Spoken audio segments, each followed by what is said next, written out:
এবার তো পালাতে পারবি না।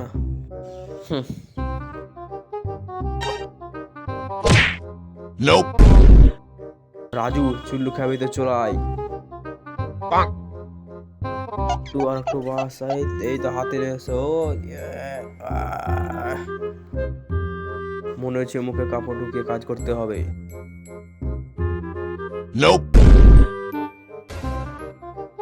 কিরে রাজু কই? আরে আমার পাকে বাঁধলো, মনে হচ্ছে রাজু বেঁধেছে। 1 2 3। আরে মেসেজ কে পাঠালো দেখি তো। রাজুর বেটা রাজু, তুই আয় বাড়ি আয়, তোর চোদন। আরে বাড়ি গেলে তো চম্পা মারবে, আমি খুব পাগল না। বাদ দে, যা হবে দেখা যাবে, তাড়াতাড়ি চুল্লু খা। বন্ধুরা, ভিডিওটা ভালো লাগলে সাবস্ক্রাইব করে দেবে আর কমেন্টে তোমার নাম লিখে যাবে।